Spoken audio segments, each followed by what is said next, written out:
आज हम वाक्य पढ़ेंगे।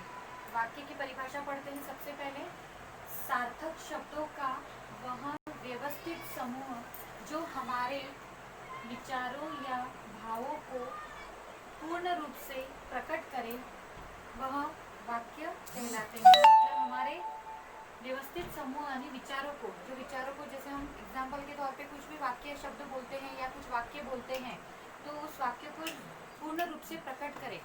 जैसे मैं विद्यालय जा रहा हूँ, राम विद्यालय जा रहा है, सीता और गीता दोनों बहनें हैं।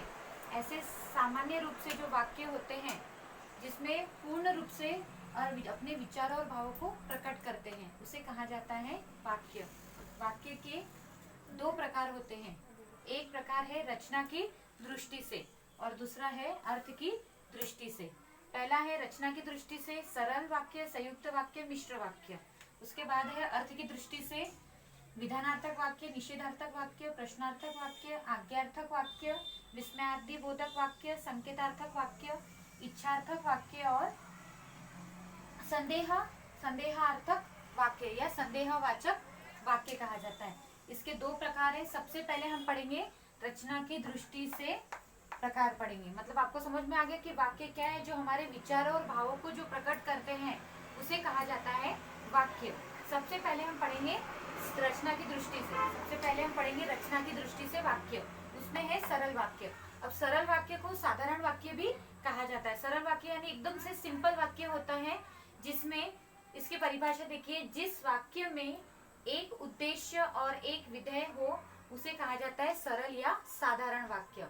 मतलब एग्जाम्पल के तौर पर उद्देश्य और विधेय, जैसे आपके इंग्लिश में सब्जेक्ट और प्रेडिकेट होता है वैसे ही हिंदी में उद्देश्य और विधेय होता है। एग्जाम्पल के तौर पर राम विद्यालय जाता है तो राम जो है वो आपका हो गया उद्देश्य और विद्यालय जाता है ये आपका हो गया विधेय। मतलब ये हो गया सब्जेक्ट और ये हो गया आपका प्रेडिकेट। मतलब सरल वाक्य में एकदम सिंपल वाक्य दिया हुआ रहता है जिसमें एक उद्देश्य और एक विधेय होता है, वह कहलाता है आपका सरल वाक्य।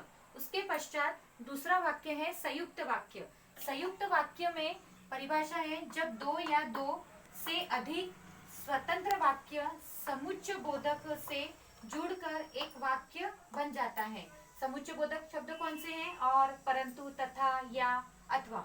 मतलब दो शब्द हो या फिर दो वाक्य हो, दोनों वाक्य अलग अलग हैं, उन वाक्यों को जोड़ने के लिए कुछ शब्दों का प्रयोग किया जाता है। उन शब्दों को क्या कहा जाता है? समुच्चय बोधक शब्द।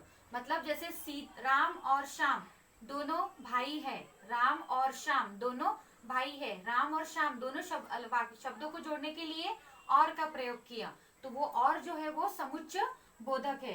तो दो या दो से अधिक स्वतंत्र वाक्य, दो या दो से अधिक वाक्य भी हो सकते हैं, उन वाक्यों को जोड़ने के लिए जिन शब्दों का प्रयोग किया जाता है वह समुच्चय बोधक शब्द कहलाते हैं। और इनको जोड़कर एक नया वाक्य जो बनता है उसे कहा जाता है संयुक्त वाक्य।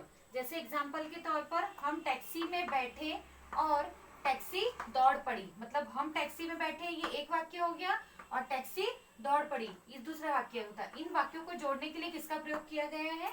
और का प्रयोग किया गया है। मतलब दो शब्द भी हो सकते हैं, दो या दो से अधिक शब्द भी हो सकते हैं या दो या दो से अधिक वाक्य भी हो सकते हैं। उन वाक्यों को जोड़ने के लिए कुछ समुच्चय बोधक शब्दों का प्रयोग किया जाता है। तो वह प्रयोग करने के बाद एक नया वाक्य बनता है उसे कहा जाता है संयुक्त वाक्य। इसके पश्चात है तीसरा मिश्र वाक्य। मिश्र वाक्य जो है मतलब जिस वाक्य में एक प्रधान उपवाक्य तथा दूसरा आश्रित उपवाक्य हो। मतलब एक वाक्य मुख्य वाक्य होता है और दूसरा वाला वाक्य जो है वो पहले वाले वाक्य पर निर्भर रहता है। मतलब पहला वाक्य मुख्य होता है और दूसरा वाला वाक्य जो है वो उपवाक्य होता है, उसके ऊपर आश्रित रहता है, मतलब डिपेंड रहता है उसके ऊपर, तो वो कहलाता है आपका मिश्र वाक्य। एग्जाम्पल के तौर पर उदाहरण देखिए, तुम लोग यह मान लो जब तक जिंदा रहूं लिखता रहो। अब लिखता रहो ये किसके लिए कौन कह रहा है? कि जब तक मैं जिंदा हूं, तुम लोग ये मान लो कि जब तक मैं जिंदा हूं तब तक मैं लिखता रहूं। अब लिखता रहूं ये एक अलग वाक्य है। ये वाला जो वाक्य है ये पहले वाले वाक्य पर निर्भर है, डिपेंड है, कि कह रहे कि जब तुम लोग ये मान लो कि जब तक मैं जिंदा हूं तब तक मैं लिखता रहूं, तो ये कहलाता है आपका मिश्र वाक्य। मिश्र वाक्य यानी मिश्र दो, इस वाक्य में क्या रहता है कि दूसरा वाला वाक्य जो रहता है वो पहले वाले वाक्य पर आश्रित रहता है, मतलब डिपेंड रहता है। समझ में आ गया आपको ये तीनों वाक्य? पहला है सरल वाक्य जिसमें एक उद्देश्य और एक विधेय होता है, वो सरल या साधारण वाक्य। संयुक्त वाक्य यानी दो शब्द हो या दो से अधिक शब्द हो, या फिर दो या दो से अधिक वाक्य हो। उन वाक्यों को जोड़ने के लिए कुछ शब्दों का प्रयोग किया जाता है, उन शब्दों को कहा जाता है समुच्चयबोधक शब्द, और उन शब्दों को जोड़कर नया वाक्य बनता है, वो कहलाता है आपका संयुक्त वाक्य। तीसरा है आपका मिश्र वाक्य। मिश्र वाक्य में पहला वाला वाक्य मुख्य वाक्य होता है और दूसरा वाला वाक्य उसके ऊपर आश्रित रहता है, मतलब डिपेंड रहता है, तो वो कहलाता है आपका मिश्र वाक्य।